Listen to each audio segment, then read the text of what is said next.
Hello everyone, welcome back to Celeste Spring Collab. We are getting down to the wire, guys. A few more levels. I think we've only got 4 more if I have my memory serves, which it may not. We're gonna play Fish Hell by Cyber. And a couple of them are cracked levels. I'm looking forward to those. Looking forward to the heart side. What do we got in Fish Hell? Nothing over there. The music starts out pretty intense. It's like, are you ready for this?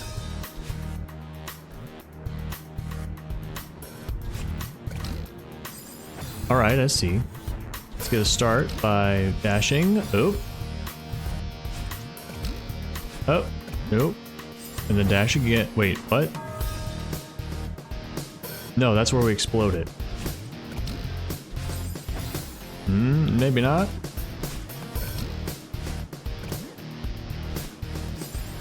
Maybe? Let's try exploding it. I feel like that's just gonna put us into the spinners, though.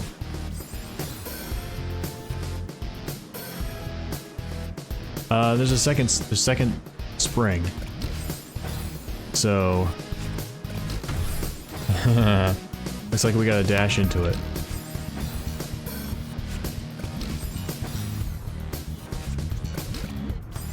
Something like that. Oh, geez. This looks like it's gonna be hard. There we go. Looks like then after that we want to wall bounce onto this one. We'll have to bounce to get our dash, and then hit that, and okay, this one bounces back up again. Alright. So getting back here shouldn't be too bad. We'll want to keep our dash down here, dash through here, get blasted, dash, and then do some dashes to bounce this into the spring, and then we'll get,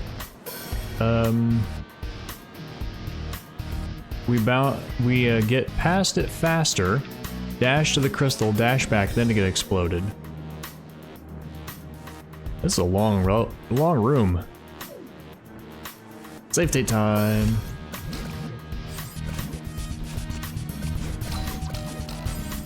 That's just how I thought it would work. Okay, so it looks like you do have to hold jump when you're coming back. It's the little details like that that make the difference.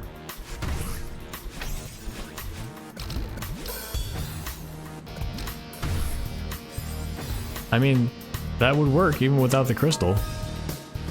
I'm gonna turn this music down a little bit. I should have in the last couple episodes too, but it's quite loud.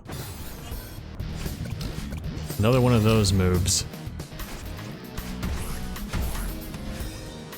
Made it. All right. Now I thought I saw something down here. Nope, it's just a platform. Maybe I could sneak in there and get to that spot. All right, let's do it. This level is going to be a challenge and fun.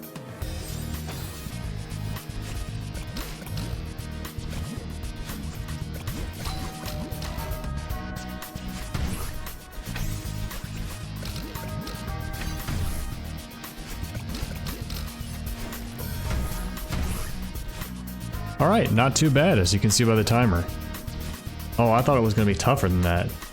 Alright, now we got move blocks in the mix.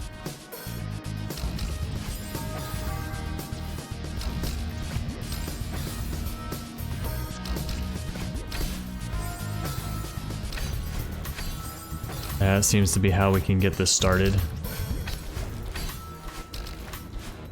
Alright, I think I'm a little too slow. I want to go for a diagonal. I want to try to get as fast as I can. I think it's neat how the move block is shoving the puffer along. There we oh, I should have save stated.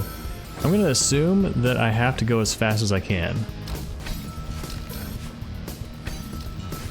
So like that. There's another block up above I saw. Up by the top.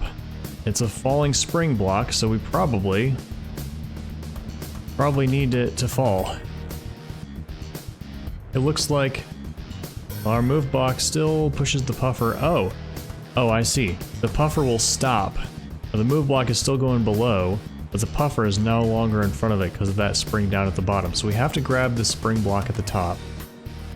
And then we have no dash, so we have to get on top of it. Yeah, as it's sliding down, we have to slide ourselves on top of it, and then we can insta-hyper into the double crystal. And then the puffer fish will be in this little area down here, so we have to go down and around to bounce on top of it, and then get the double crystal again, and perhaps this block is already broken. Get through here, and we have to make that block break or fall before the puffer gets here. It's still going with the move block. We dash all around. That spring pushes the puffer up. We probably have to jump on it right when it's in that little dip, which is going to be in the middle of its motion.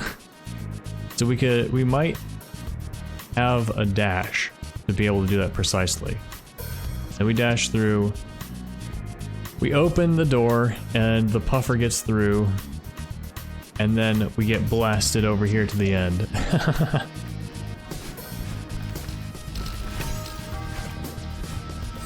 Okay, that we're there too fast. There's nowhere to stand. I assume we don't want to go back to this crumble block. That block seems to not crumble. We can bust into it. Okay, I see. Like that. And probably go horizontal onto the puffer. There we are.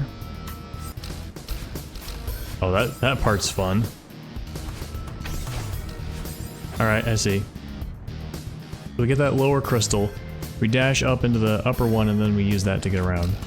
So immediately when we do the diagonal dash, we want to hold down and left. And that puts us into the lower crystal we're aiming for. Man, getting past that, this is tough. This up here is pretty tight.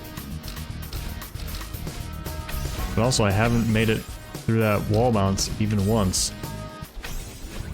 There we go. First time. Oh. So the same, go for the moment that attaches the spring.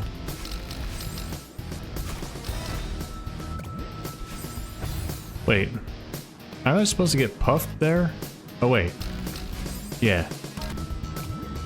You gotta time it right. There we go. Figured it out. This level is giving me probably not gonna be super long vibes. Just the screens are gonna be challenging.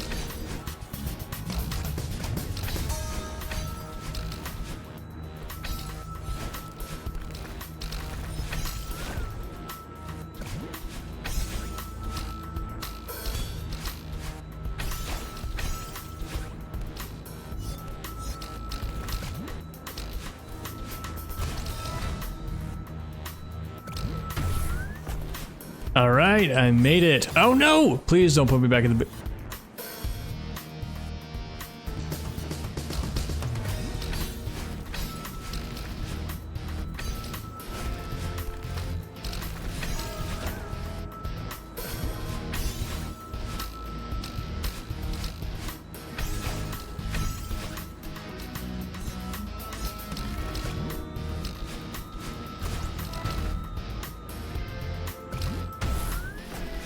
Okay, this time I made it for real. Alright, I bet we have another really long one. Oh, vertical. This is going to be fun. But I am tired, and I just played a whole bunch of Celeste yesterday and the day before, and I have actually backlog again. So I'm going to call it here for this play session, and see you soon. I have just woken up from my Friday afternoon nap. Nothing to get the old bones going like spending some time in fish hell. All right, let's start. That's clearly Maybe that's more like no hold bounce. All right, here we go. I think that's what we want to do, minus the spikes. So we just insta hyper from the beginning, dash down to grab there, and then we do that and oh, wait. Somehow we have to hit a button or something. I see, the button's way over there. So we cling to the block, we jump and we bounce. No. We go... yeah, we jump over it. We don't bounce on the fish yet. We dash up into... Well, maybe I have to bounce on the fish. Somehow we get to the button and back to the platform. Does it go? Oh, we get our boost. Get the boost from the platform. And we dash up into the button. Then we do a puffer super onto the fish and land on the get to the platform. Get over the platform. Don't even grab it again. Then we wave off there. Probably bounce on the puffer. Dash. Dash. Here's some puzzle solving here. Looks like we want to climb, jump over, then dash left into that block, but not grab it, because that would go... No, we do want to grab it. We would grab it and fall down immediately. Or do these go if you touch them? Do you have to grab them? I don't know what the difference is. I don't remember the difference between these and regular zipper blocks. Dash right, dash up to wall bounce, and then that block is probably back up, and then we climb, jump over it again. Get that crystal, jump, wall jump from there, and the pufferfish is all around here somewhere, and we get it down far enough. Pufferfish probably goes into that spot. So when we grab... Wait, no, that... Does that block go down? There must be two. Oh no, that one must go down. Knocks the pufferfish over there. So then we have to go left actually. Get through this middle spiky part by going right from left to right. And while bouncing on a pufferfish in the middle, probably. That will put it up to where this platform can push it left as it moves to the left. So we get up and around and we jump on the pufferfish, knock it down through there, fall down to the left, grab that, it pushes the fish to the right. Then we do all our maneuvering and do our extremely reliable dash up right into the pufferfish so that it blasts us right. No, we could probably dash straight up. Yep, there we go. This beginning part feels surprisingly fun and reliable. I don't know why it's surprisingly fun. This is Celeste. All of it's fun. But this like feels fun in like a I feel like a pro executing difficult maneuvers type of way. Okay, this part, on the other hand, is just kind of tough. You have to not hold jump, and you have to stop holding left at just the right time so you don't hit the spinners over there. Something like that? They give you a double crystal here for precise positioning, I'm guessing. Alright, we don't want to grab that immediately. There we go. Yep, and we have to move the middle one out of the way so it moves the puffer down. Alright, and here we have no dash, so we do have to go down here, grab this. Don't hold jump there. I have to dash immediately, it looks like. Might be easier to grab a moment there. Oops. Gotta make sure to wait for the pufferfish to be in the right position. Like, now I can just wait. There we go. Now I jump twice on it. Dash there, maybe? No, just fall through. There we go. Dashing straight up is fine. So I've been thinking about something. As a newly minted physics teacher for college, I have encountered something strange that was not there when I was a student, and that is students using AI to write lab reports, which at first I was like, oh my god, that's cheating, you can't do that.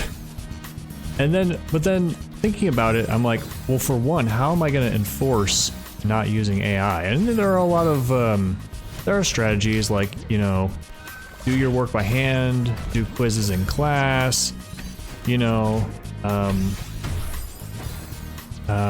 but I'm also thinking like maybe, and as a writer, writing novels, I'm very like anti-AI in the novel writing space. It's like you can't, I am of the firm belief that you cannot write a good book with AI. You must do it all yourself. Because like if you're using AI to write a book, like why are you writing a book? That's not what you're supposed to be doing with your life. For like writing lab reports, like I realized maybe there are ways that it can be a useful tool for students, you know, like maybe if they need to know what the structure is like, it can give them like a template, or I don't know. I really don't know. I've never thought of it. I've just thought of AI as being like this thing that can be fun for entertainment, but is completely useless everywhere else, especially in the creative and professional realms, and so it should be shunned at all costs. And I'm like, man, I'm an old technophobe. I'm one of those old folks who doesn't want to use can't use calculators because that's, you know, from ancient Greece. Like you shouldn't use writing because then you're not remembering things. So I want to know, what's your guys' opinion on using AI? Do you use AI for anything? Do you use it for entertainment? Do you use it for work? For school? Does it help you to learn? Does it help you to do your work? Like, what's your thoughts? Like, you know, what are some ways to look out for, like, you know, what are some dangers of it? Like, legit dangers, not just like me being like, technology bad, but like, what are some of the good things about it? You know, because one of the things was like, in the lab reports, they're like, we're gonna measure the mass of this thing. Let's say it's 100 grams. And I'm like, did you actually measure it? Why are you saying, let's say it's 100 grams? Like, you should have a number from your scale. And then, you know, multiple lab reports that look exactly the same, and I'm like, oh no, they didn't actually do this, did they? They just found typed it into a robot to have a bot tell them what their stuff was. And so obviously there are ways to be lazy with AI and just use it to BS. But like, if there are good ways that it can be used, I think it's my responsibility as a teacher to allow and explain, you know, to understand, you know, be a resource instead of just like a guy who's like, you shameful person, you should not be doing this, rah rah rah rah. You know what I'm saying? And then we can talk about AI being used in game development. I can say for certain that I never ever want chatbots as NPCs in any game I ever play. And I also never ever want AI generated scripts, art, assets, anything in any video game. You know, unless there is one game that I first looked on the channel called Grand Soul Story, which looked kind of like a kind of neat RPG. And it said up front that a couple boss designs were initially generated by AI and then edited. And I'm like, okay, that's cool. Like, if you want an idea for a crazy boss, you know, especially if it's a cyberpunk world where there's gonna be AI generated stuff in the lore, then yeah, it would make sense for use it to generate something like that. But, you know, very, very sparingly and like always with a purpose. You know, that's the thing about creating, is that you can do anything creating as long as you do it with purpose to better do the thing that you're trying to do, right? You never do something in writing to be lazy. You always do everything you do, like all the rules of writing. You can break every rule of writing, but you want to be intimately familiar with all the rules so that when you break them, you do it on purpose for an effect. You know, as a Let's Player, I get game creators emailing me about games that they're making, and one of them was like, we've made basically a RuneScape clone, but it's single player only, and all the other characters are bots with like ChatGPT connection. So you're playing with other people, but they're all AI. And I'm like, sorry, not interested. I'm not interested in art that uses AI. And they're like, well, no, it's not created by AI. It's just the other characters are AI to simulate doing raids and whatnot. And I'm like, no, you can't simulate playing with other people by using chatbots, by using generative AI. That is not like being with another person. No.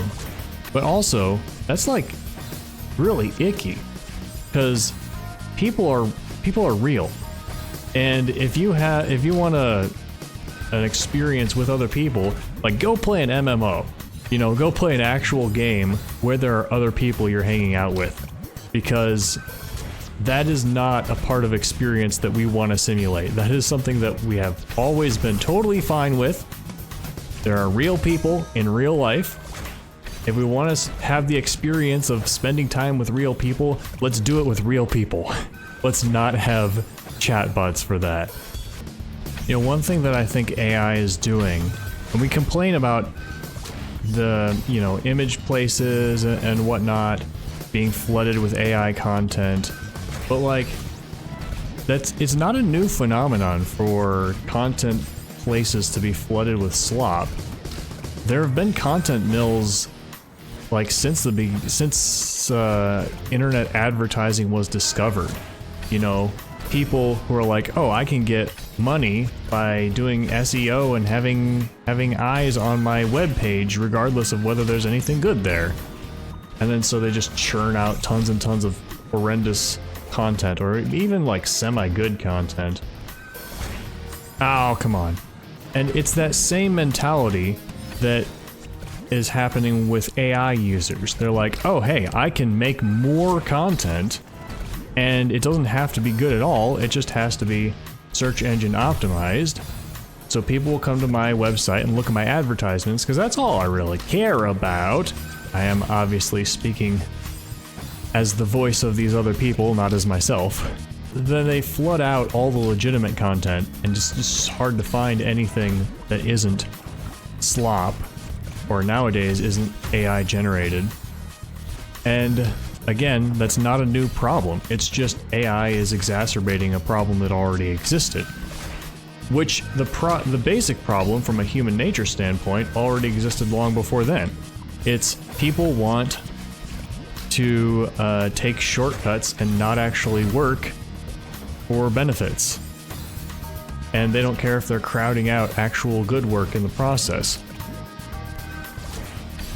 And that mentality is really encouraged. I mean, it's a very complicated process, but like, I'm sure you guys at this point would not be, well, most of you would probably not be upset by me saying that's like the mentality that capitalism cultivates.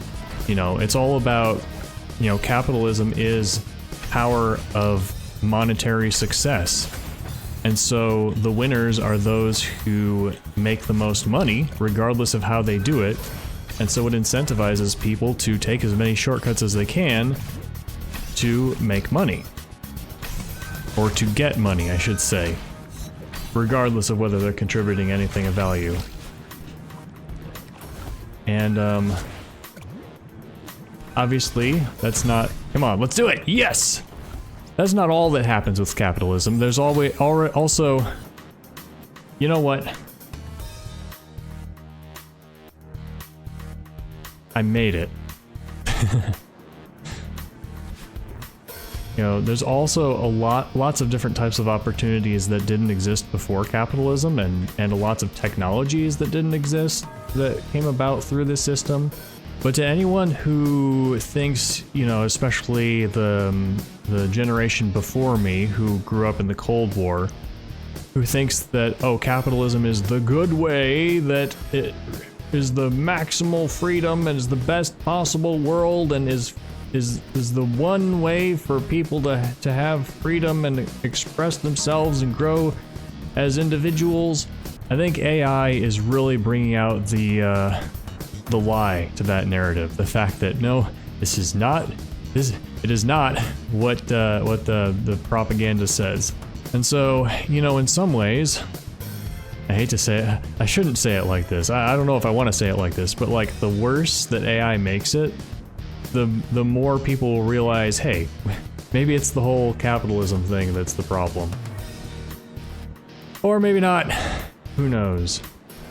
Anyway, we're in a new level.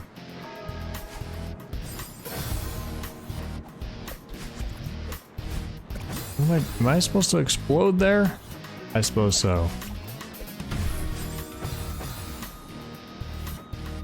I'm confused. Do I need to... Oh, bounce. There we go. Wow. My personal philosophy is that no matter what system we find ourselves in, we should always do our best to do good work, and even if like the incentives are pushing us to compromise and to lower our quality for a quick buck, we should like, if we're not there to do good work, what are we there for? Like, what are we living for? You know, we're doing stuff that you know, what's the point of living if you're not going to do stuff that matters? That's my philosophy. Wow, cool. I got a plan. It feels so intuitive. So we keep throwing, we get up to there as we were. We throw Theo through here, bounce off the top of this one, and like dash down right and bounce off it again. Grab Theo, throw it through, and bounce off it again, and then dash upright probably to grab Theo and get blasted. How long is this? It's not terribly long, it's just kind of long. You guys know I like Theo. And we're blasting over here. We're going very fast, so we should be able to throw and re-grab. And then we want to throw and do a puffer super and re-grab and toss Theo through there. Get blasted by our fish, dash up, or grab Theo, you know, something, and use another dash to get up there, and then there's a... oh, this must be open. We can get blasted over here. Got a double crystal, we can do a final re-grab. Yeah, we do want to do another bounce off quickly. Alright, it's basically just as I thought. No, I see. This is cooler than I thought. Elezel. That's some tough button pressing. We have to press jump, dash, and grab at the same time. I guess that's not too bad. Oh yeah, whoops. Sometimes we hit that spinner, which is very inconveniently placed. There we go. That's how it's done. And I don't know if this is a good topic, but I mean, the level is called Fish Hell, so I mean, might as well, right? I mean, I like to talk about philosophical stuff, but you know, that last line I said about, you know, what's the point of existing if you're not gonna do good stuff? Like, I really mean that. Like, how many people have actually thought about why they exist, right? You know, what makes it worth existing rather than not existing?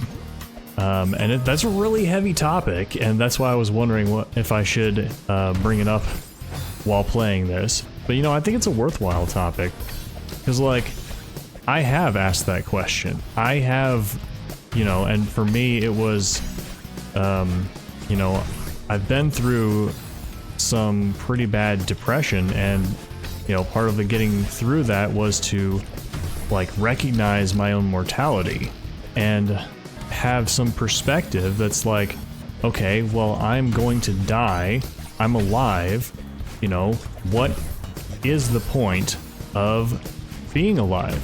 You know, not saying like I was considering not being alive, but you know, it's a question that's important to ask, right?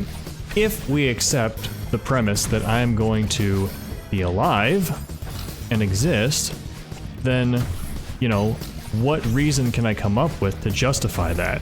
Well, I didn't really overtly ask that, but I mean, I kind of did. It was over a period of years, right? I didn't just like sit down one day and be like, you know, here's the question and here are the possible answers and whatnot. It was, you know, like over the period of years really helped me to understand what question it was that I was asking.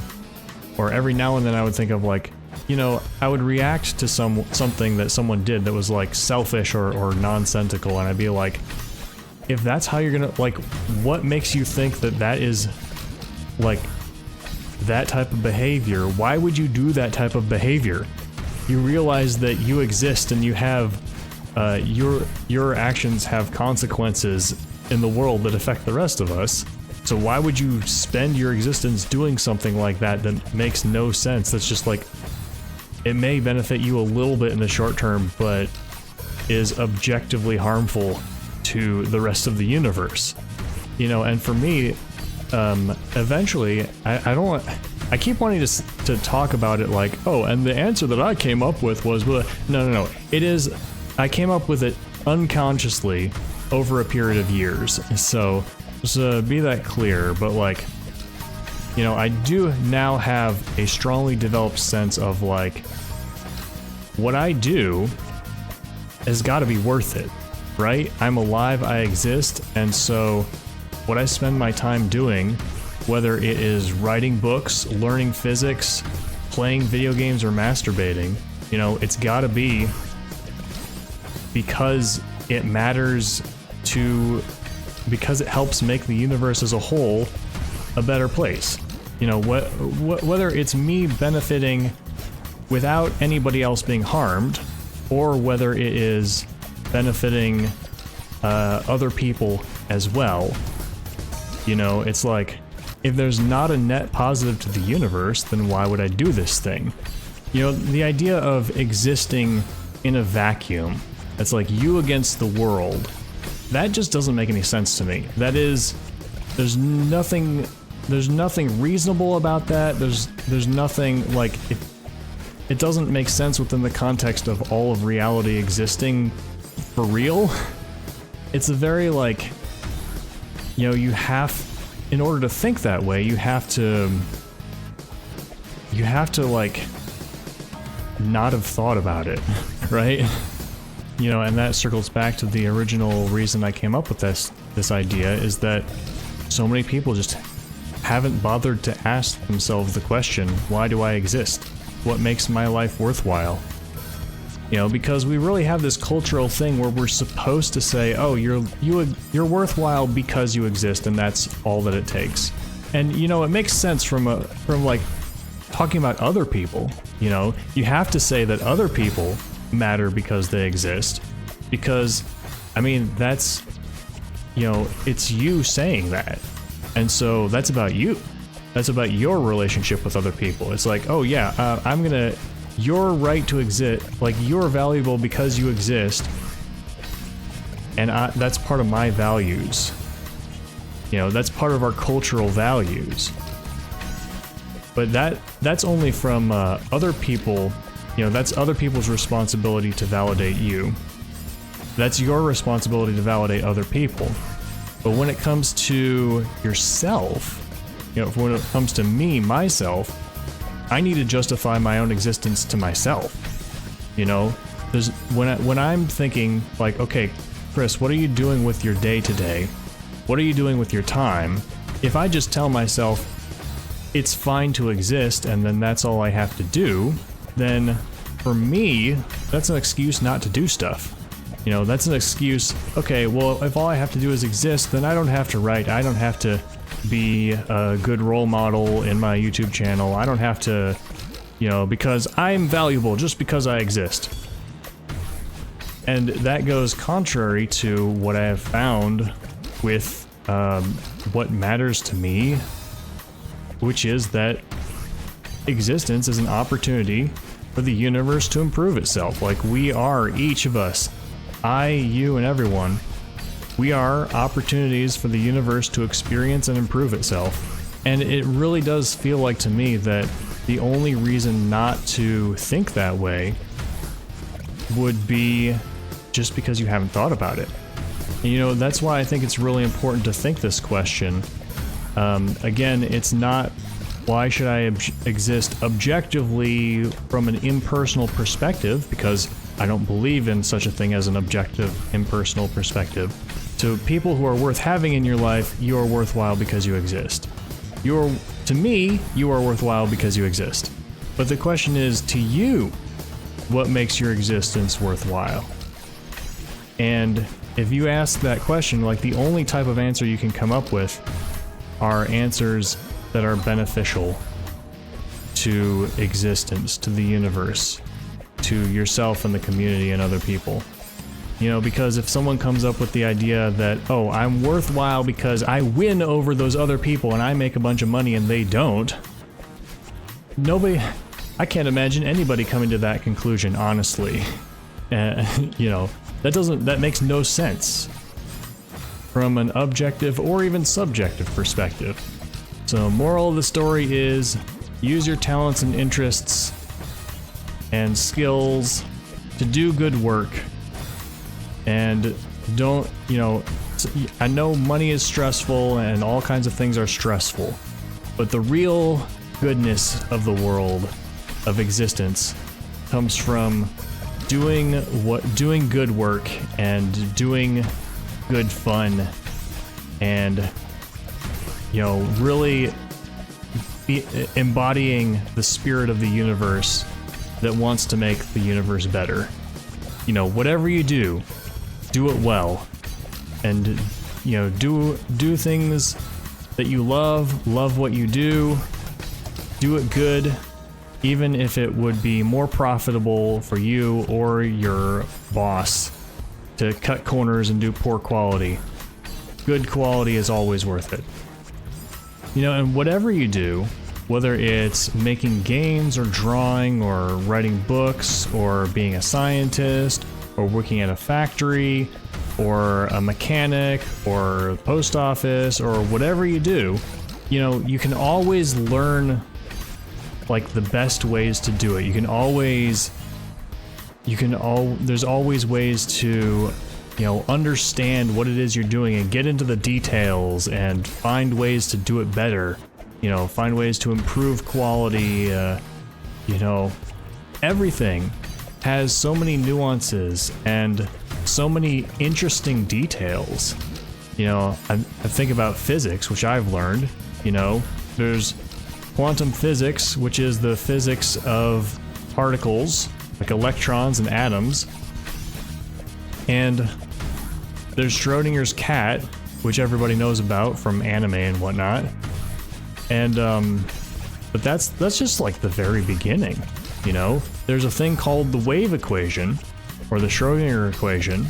It, describes a wave, and the wave is the particles. You know, an electron is a wave that is described by the Schrodinger equation. A light particle, a photon, is a wave that's described by the Schrodinger equation. And so you can understand the motion of particles by this equation. And it's like, okay, well, that's cool. That's another level of depth. But then there's more levels of depth beneath that, because how does the equation come to be?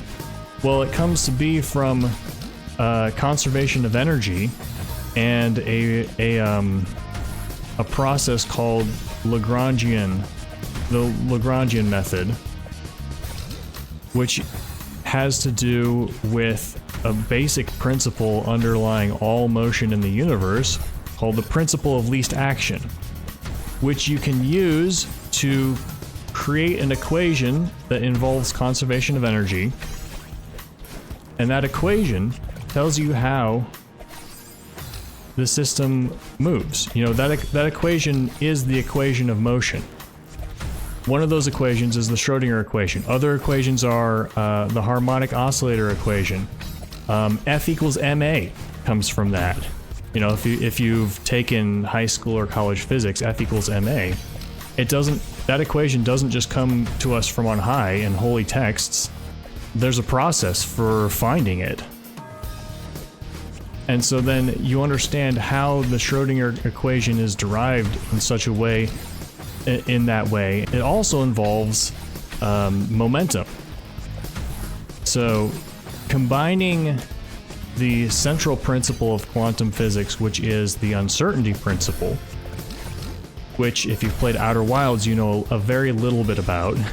You know, basically there's uncertainty in the foundations of the world, specifically related to position and momentum. And this leads to a very specific way of constructing the Lagrangian equation, which leads to the Schrodinger equation, which leads to the wave-like properties of particles, which leads to the cat being alive and dead at the same time. And so and even beyond that, there's more nuances. There's more and more and more to just keep digging into and understand at a deeper and deeper level.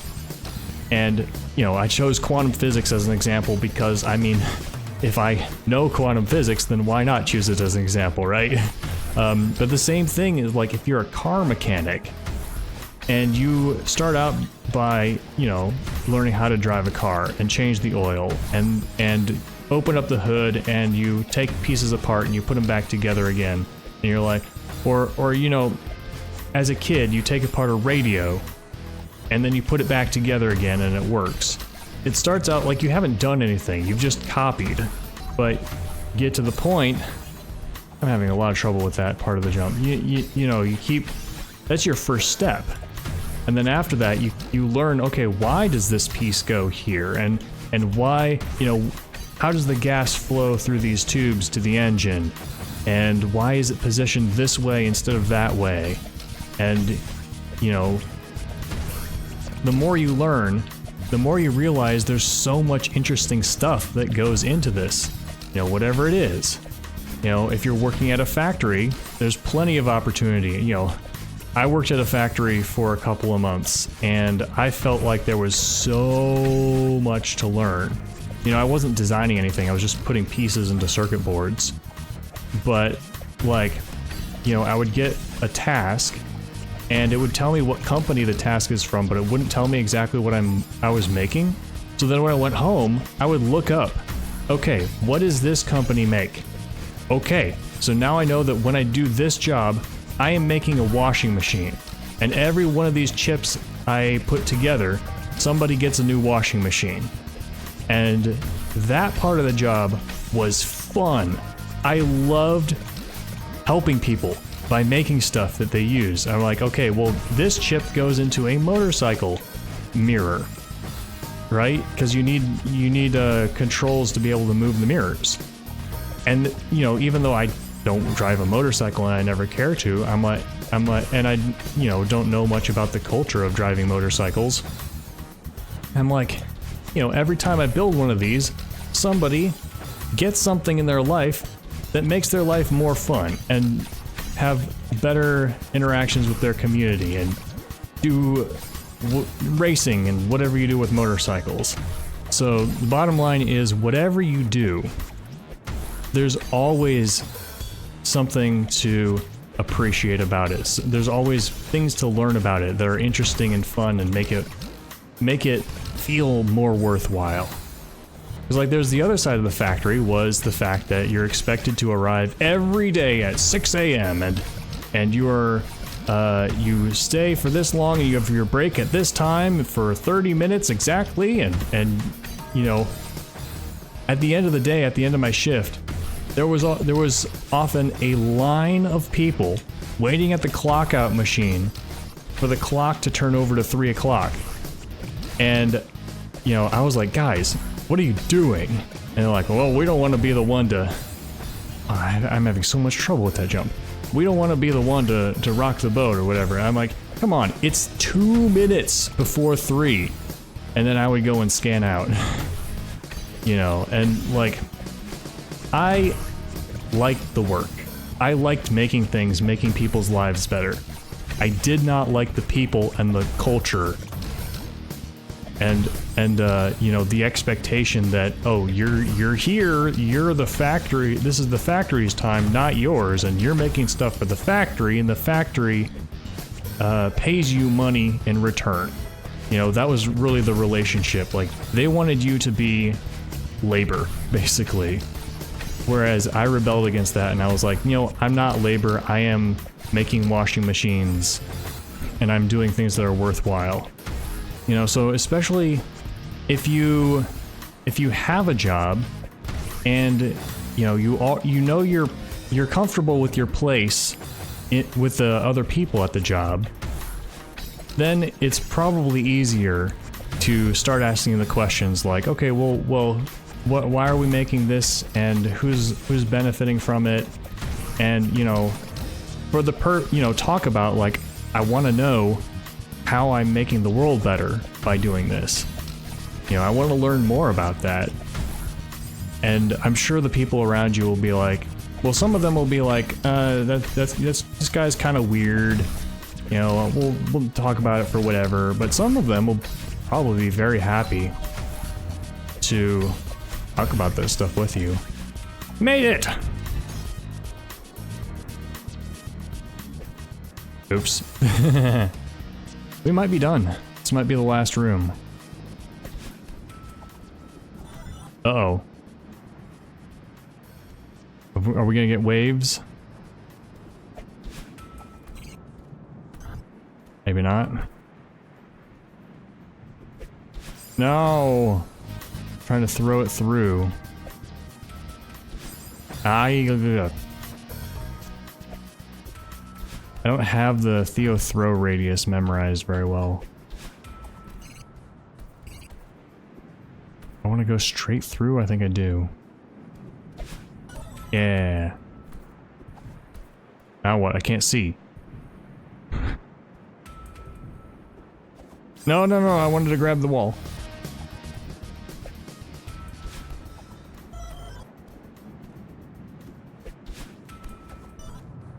You know, so even with my channel, that's like the way that I've found out to live by this philosophy for the channel is to play the games I want to play. There we go. You know, not to stop worrying about the algorithm, because there was, you know, as a creator, I went through difficulties. I don't know which way this platform is going to go. I'm going to get straight up.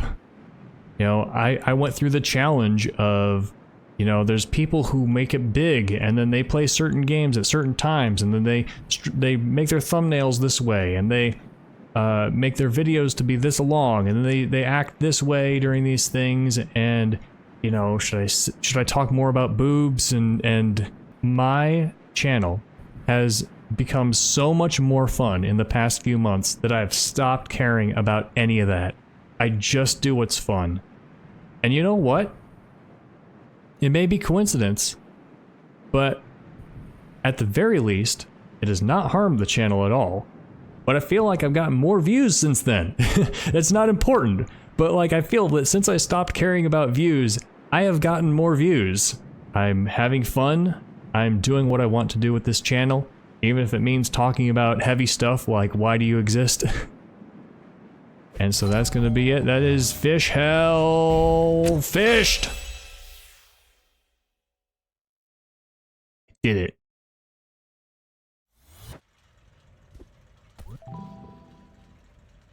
$1,009 deaths. I remember that year. Fish Hell in the red. Well, let's find a manual. So I forgot, I think we might only have 3 levels left. Is that, there's no way that's true. 3 levels left? Is it really, is it true? No.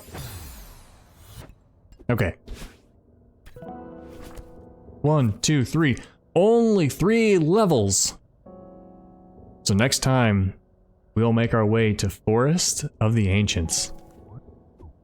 Thanks so much for watching. I will say a little bit more to fill the time so that we can have the the Patreon up without having them covering the stuff in the manual. But yeah, thanks for watching. Let me know what you think in the comments about whatever you want to talk about. And I will see you next time. Bye.